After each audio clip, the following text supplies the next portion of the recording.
Okay, what I'm receiving today. The past, I'd say about a month, I have been really looking at the skies a lot. Every day I make sure I look at it to notice change. And something I've been noticing is that the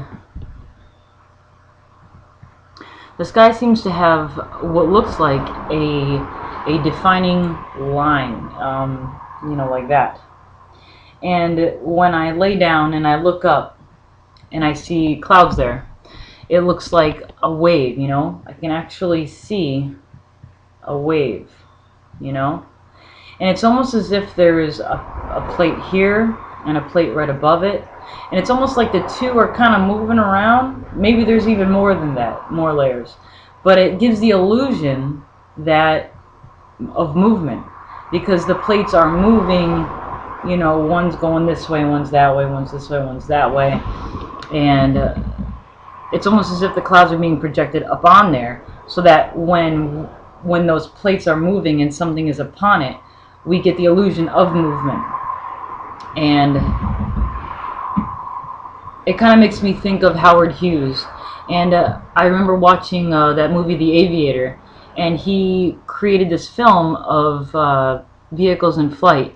And he created the whole movie, and they realized that it's not as fantastic as it could be because you can't tell how fast the planes are going, or that they're even moving. You can't even tell they're moving because there's nothing to contrast the backdrop. There's no backdrop, so it just kind of looks like air and planes.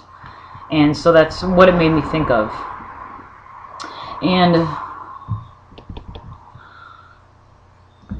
I've also been noticing some very strange happenings in the sky that have to do with what people, it seems like people are trying to describe it in a way of chemtrails. And I've actually noticed something different than that. At first that's what I thought it was, because that's what I had been reading and seeing. And then I decided to go outside of that and just sort of looked around. And when I look every single day, I notice something different. Maybe my mind's just open. It opens every day, so I tend to see things a little different than the day before. And what I noticed is that about 2 or 3 days ago, I saw planes, and they were, if it were a bubble, which I'm not even sure if it is an actual bubble, maybe it's completely flat, but it was like one was going from all the way over here to all the way over here like a dome, and then one was over here to over here, and it was completely like how you'd picture an atom, and you've got the electrons, and they're going like this. That's kind of what it reminded me of. And I realized in that moment that when I couldn't see anything producing that streak in the sky, it looks like just the streak is forming. And I realized that when whatever was in front of it was close enough to see, it started to look like a plane.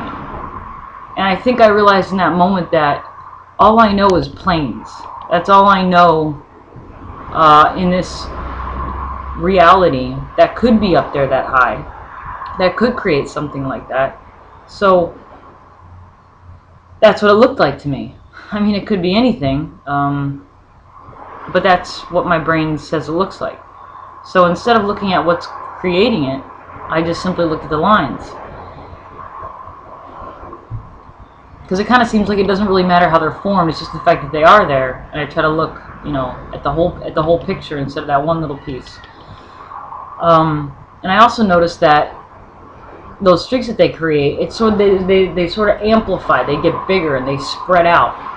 And when I really think about the excess that comes out, the vapor that comes out of a plane, I mean, it's not supposed to get greater, bigger, and more billowy and more white and fluffy and cover the whole area. That was like one little line is now this huge, I mean, that just doesn't make sense to me when it comes to like plain vapor. So I just took a couple pictures actually a couple minutes ago, and they look kind of like tone rings. And I remember about a week ago, Spirit kept saying tone rings and atonement. We're reaching atonement, or we're coming towards atonement. And they likened it to those rings because the lines they have these well, they're not jagged, they're very smooth, like a tone ring that you'd have on a vehicle for the wheels. This wheel speed sensor, it tells you whether or not to put the brakes on, or it tells the ABS sensor whether or not to put the brakes on. Luckily, I've done that kind of work in my past, so I could liken it to that. So it was a good analogy for me. Well, that's only part of it. So, more about the water part, the fact that it looks like water to me. I noticed it's definitely getting very, very, like, it's getting closer and closer and closer. Or maybe we're getting closer to it. Or maybe we're meeting each other in the middle. And then I remember reading a passage in the Bible about the waters in the heavens will meet the waters of the earth. And I feel like sometimes I read these old scriptures, it doesn't really matter what, I don't know, I don't think it really matters where you find it. It's the fact that you see these things in many different accounts. And I tend to look at the Bible because that was the first thing I was raised with. So whether or not that's what's written and that's what's real, that's what I am personally experiencing, and I didn't need to, well, I don't know, maybe they did influence it. Either way, this is what I'm actually seeing. This is what my eyeballs are actually seeing. And in that moment, I was like, wow, that's so literal. You know, I feel like a lot of times I read these things and I say, okay, where's the symbology? Where is this? And I'm sure it's symbolic as well. You know, I'm sure there's several other ways that this is expressed otherwise. But this is something that I can see with my senses, so I think that's really cool that a lot of this is actuality too. And in that moment I was thinking about, okay, well, I've also been hearing pierce the veil. The veil is coming off. We're peeling back the layers. Truth is going to be revealed. It's becoming revealed. And I was like, okay, well, the waters meet the waters of the earth. Okay, so that means the top meets the bottom. It's almost like a mirrored image. And it's like the mirror is no longer going to be there because it's all going to be on the same level, the same plane, like what I was talking about yesterday.